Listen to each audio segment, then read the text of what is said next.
Storytelling is an art.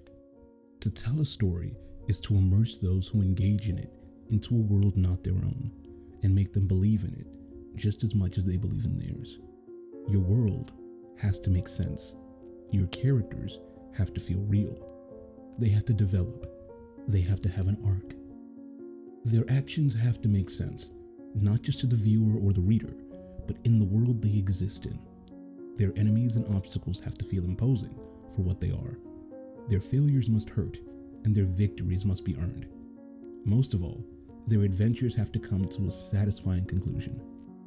Where am I getting to with this? Well, you'll see.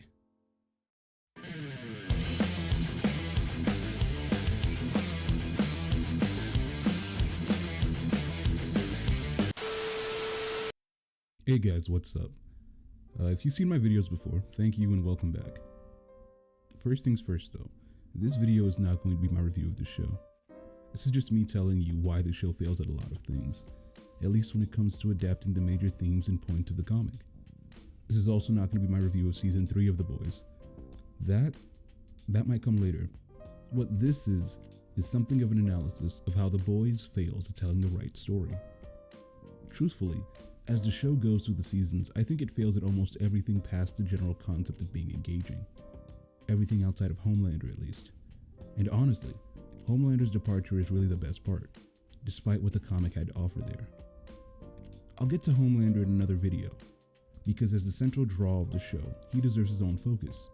In fact, I'll be doing videos on Hughie and Butcher as well because I kinda want to.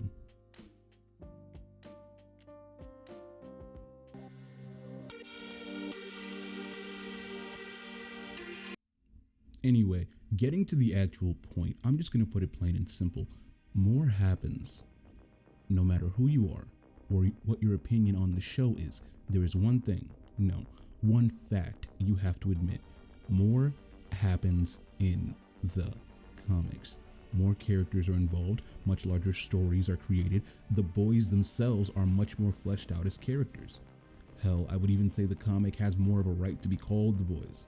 You might as well call the TV show The Seven, considering how much more focus the heroes receive. Literally, The Boys TV show only really makes sense as a sort of prequel to the actual events of the comic. And in fact, that's where I assumed they were moving after I finished seasons 1 and 2. Sadly, I was wrong. Now, that being said, obviously anything as edgy and controversial as the original comic isn't going to be able to appeal to everyone. But there is still a difference between not good and not something I enjoy. And I think a lot of people blur that line in a big way. And not just when it comes to The Boys. It's because of this that I believe people constantly say that the show is better, despite most of them giving up the comic a few issues in because they got filtered by simple gore and mean words. But I digress. I acknowledge that there are things that the show does better, and I believe it's one of the best shows currently on television, with some of the most engaging characters I've had the blessing to witness on any live action show, let alone a live action comic book show. But on the grand scale, I don't think it matches up to the comics.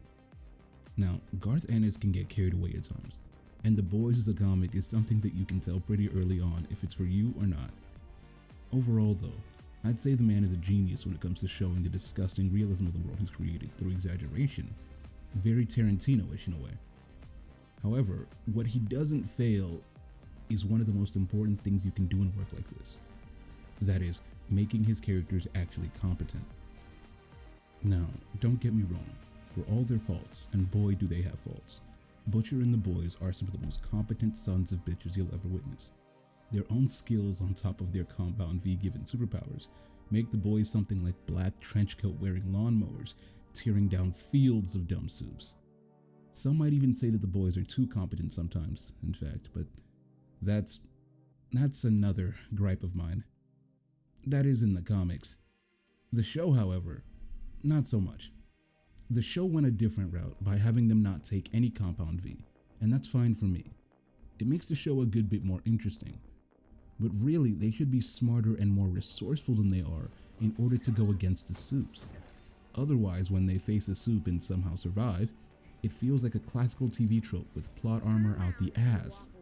The boys are saved over and over by other soups miraculously choosing to save their collective butts over and over and over.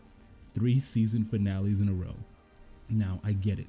You've got a formula that works, but it's wearing thin. The boys would be dead several times over right now if it weren't for Starlight or Maeve simply giving a damn. And yeah, in the comics, Maeve and Starlight were allies to the boys on some level, but they weren't their guardian angels. Without their powerlessness serving to add artificial tension to an ongoing and cyclical attempt to take down Homelander and the soups in general, the boys would actually be making progress, and the show can't allow that, for some reason. Within the world of the show, the boys are no threat to their real enemies. Not to Homelander, not to A-Train, and certainly not to Soldier Boy.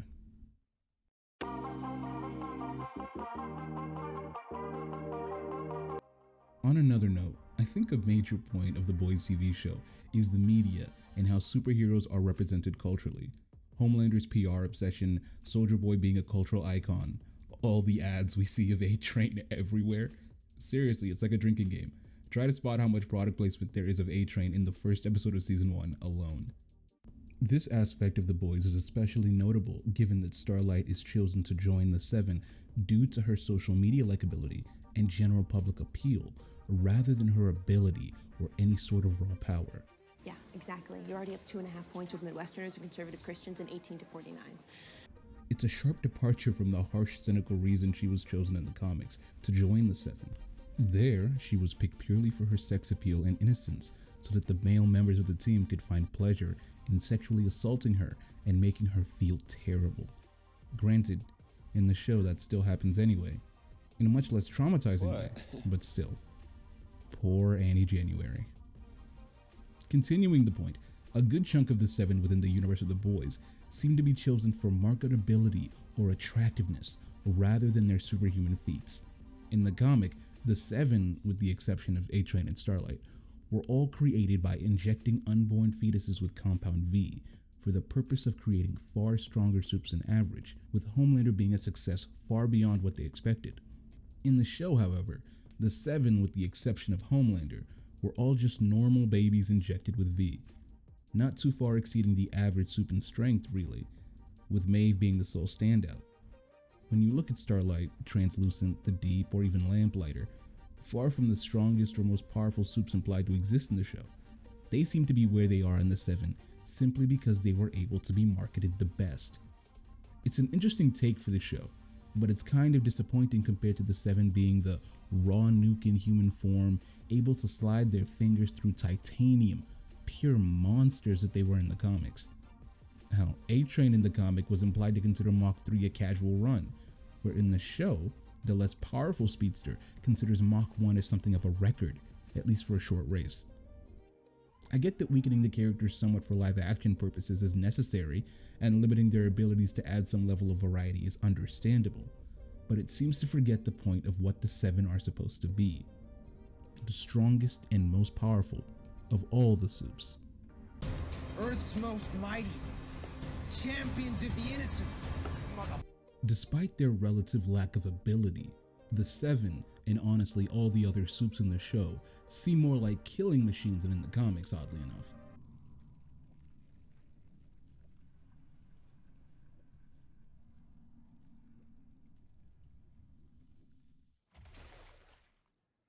Something about the casual, accidental nature of the murders they commit somehow making them less like the complete jokes they were when Ennis was writing them, and more like actual potential threats who don't fully realize that they're all walking weapons. It's weird a little bit. I'm not gonna lie, it does add tension knowing that any of the boys, with the exception of Little Miss Vicious, could die to a soup randomly twitching, but after 3 seasons, it's just gotten kinda tiring. Welcome to the speed round, where I rattle off things I didn't feel like fleshing out more in the script. Other reasons I find the comic superior to the show include Hughie. Hughie isn't nearly as passive. He had balls. He had an actual desire for revenge. He took said revenge, and in the long run, admitted that he didn't like it. He had an arc as a character. Show Hughie is more of a revolving door. He's also constantly slipping back and not really moving forward as his own person. Plot. The comic had more of a police procedural type thing. Usually there's a mystery to solve, like that one about the homophobic superhero who tossed a person who came out to him off a roof. No matter what, the boys were making progress stopping bad soups and actually getting shit done. The show, however, is just a cyclical shit show of the boys messing up and being right where they started after 8 episodes of them trying to do something. It's a bit annoying. Butcher.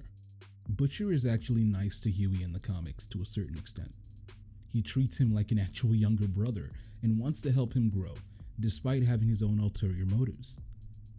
Even still, their relationship makes sense why they'd want to work with one another. Butcher on the show, though, is more of a dick to Hughie than anything else. Some attempted moments of trying to throw their relationship a bone and saying Hughie reminds him of his little brother just feel forced. They seem thrown in rather than actually developed. Despite this, Butcher lacks the grit and monstrous personality that made him seem like an unstoppable force of nature in the comics. The boys. In the comics, the boys are front and center. They are a legitimate threat to Soups, and the Seven have to take them seriously, because not only do they have some level of authority, they also have blackmail over Soups and Vought as a whole. The boys meant something. It wasn't just a lazy title. The show, however, generally just feels like Homelander and his psychotic friends. We've got more character development and actual growth from Homelander, A-Train, and the Deep than we've had for most of the boys outside Frenchie of all people. Again, very annoying. Now finally, and I think this is really ironic, nuance. The comics were more nuanced as well. The heroes were generally less evil and more spoiled, selfish morons that couldn't see beyond their own hedonism and idiocy long enough to actually be heroic. The eponymous characters also had tighter stories and relationships. Once again, this isn't me lauding The Boys as a masterpiece of storytelling. No, it had its flaws, and it had a lot of them. The power scaling alone. But honestly, it's a far tighter message and makes way more sense than anything the show has to offer, other than cheap spectacle and the occasional jab at Disney and the right.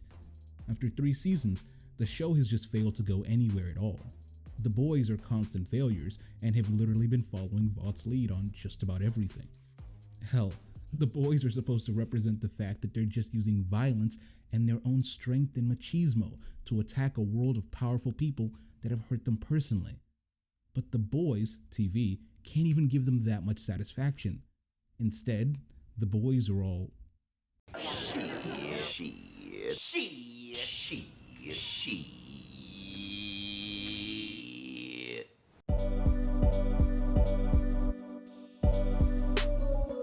Where the comic had a point, it made the point. It made sure you got the point, and the point was repeated in various, often bloody ways. The comic was about mindless celebrity worship, corporate corruption, and what happens when you trade your passion for glory. Even further than that, it made a strong point about toxic masculinity and the pointlessness of it. It starts off brutal and gory, and it proceeds to get into deeper issues like politics, power, the issue of violence, self-hatred, and toxic masculinity. With the comic, the more you read, the themes progressively get deeper and the world gets larger. There is a sense of history, an understanding of political relevance with Vought and the government. The world feels large, relevant. There are hosts of Soups everywhere, and you always feel like something is going on. The boys constantly move forward, fighting, progressing, winning multiple battles, and ultimately managing to bring down Vought and their Soups. Hell, the inner politics of the way Vought works, exists, and influences the world are more fleshed out than Disney, Amazon, Pfizer, but with military contracts. The broader world of Soups and the Vought are shown and expanded on much more than in the show. Hell, the villains are actually villains who we can actually hate because they aren't randomly redeemed or made sympathetic for no real reason other so that the viewers can feel bad for them. And once again, that's not to say that I don't appreciate what the show has done with Homelander. Well, I just want to say that I'm a huge fan. They made him far more of an understandable and sympathetic villain, and I actually think that he's a much better character overall in the show as well. but it gets annoying when almost every single villain has to have some redeeming quality, which goes against the whole fuck soups advertising of the show. Apart from Stormfront, which soups are we supposed to hate again? Now, the comic has its problems like I mentioned, but if you look past the shock value, it manages to tell quite the brilliant story. The world building is excellent. The universe honestly feels lived in. People and teams feel established, and it's not just being implied to exist in the background. Now, earlier, I made the statement that the reason the comic didn't appeal to everyone was because it was so edgy and shocking and controversial. But if I'm being honest, that's a lazy argument, and you know it. The Boys as a show is safer than the comics when it comes to political correctness, the use of slurs, or even homophobia portrayed in a negative manner.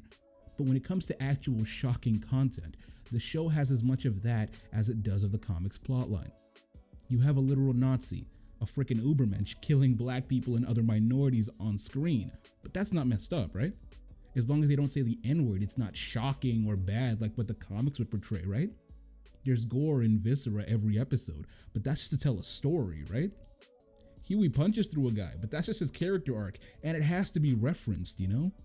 Look, here's a man with a giant penis using it to choke people, a guy with acid vomit dying graphically on screen, a superhero regularly engaging in bestiality, animal abuse, giant splatters of love sauce, constant references to rape, heads exploding regularly. And none of these were even in the comics, by the way, at least not in this manner. This was just extra stuff the show went with, and yet people try to claim the show was less shocking simply because the art style of the comic made these actions seem uglier. The show depends on making people go WTF to keep them invested in watching. Don't try to pretend otherwise. Really, you just want something that's just as ugly and shocking, but fits your sensibilities more without making you feel too bad. On top of that, the show also just tries to be everything wrong with the socio-political and corporate landscape of this country, and honestly, that drags it down. It's not even postmodern. It's meta-modernist waffling disguised as sincere critique. Look at the way you'll have characters criticizing Vought, implying they're referencing the nature of exploitative, law-dodging corporations, but then having Butcher use Amazon Prime 10 minutes into Season 3.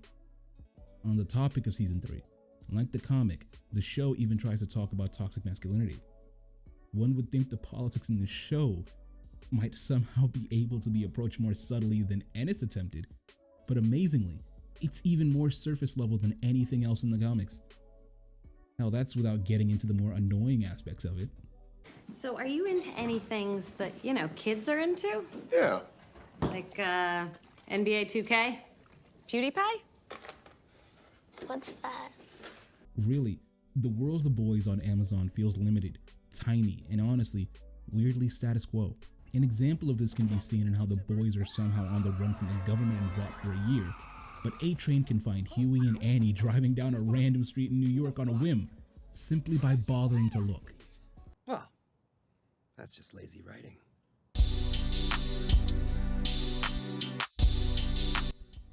The ultimate message of The Boys on Amazon seems to be that no matter what you do, you can't defeat the untouchable corporations and could never even hope to win a real battle, no matter how small.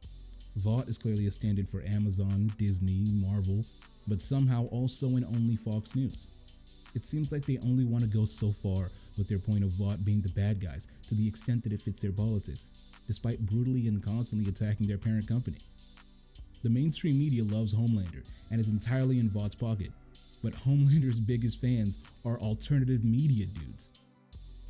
The writers want to have their cake and eat it too, and it just doesn't work. Hell, somewhere in Season 2, the satire of the show started slowly morphing into straight up messaging, and then they doubled down on said messaging in Season 3, where the comic got deeper with its themes and made them clear, albeit weaving them into the story and character. The show has become more shallow and lacking, trying to push messages, but muddying them with the presentation and its use of characters, namely Huey, Maeve, Starlight, Kimiko, and Butcher, those being the primary fault as we get to Season 3. I'm not going to lie to you. The show does do well with trying in its thematic points, albeit stumbling in places, but again, there's a lot missing with what it's chosen to depict. Frankly, if you didn't tell me this series was based off The Boys and they weren't so clear with the naming and costuming, I would never believe it. And that's the sad thing. The show is always on the verge of greatness every season, but somehow they start running and their legs just give out from under them. Thank you guys for watching this video. I'm glad I got a chance to make this for you, and I hope you enjoyed it. Now, before I close out, I want to make something clear to you about The Boys. This isn't a video about how the show is terrible, or that it sucks, or that comics are always better. That's not true. This is a video about why this show is empty, and it's slowly becoming emptier. And I'm not saying this is an inherent fact. I'm just saying it's what I took from the show. I'm saying this is what I learned. And honestly, what I learned is that the show is...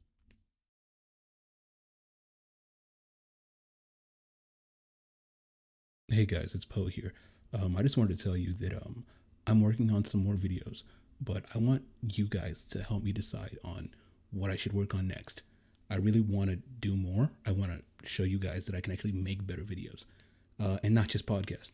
So just let me know what you'd like to see, what you'd like me to do research on, analysis, whether it's media, whether it's history, whatever. I really thought I would have more to say, but I don't, and now I'm just rambling. Anyway, also, if you're wondering why I sound so much different here than in the rest of the audio, well, that's because I'm recording this months later and with a new mic and in my own apartment. So really the sound is a lot better in a lot of ways. Thank you for watching. Like and subscribe if you enjoyed it, and I'll try and put out some more work faster for you.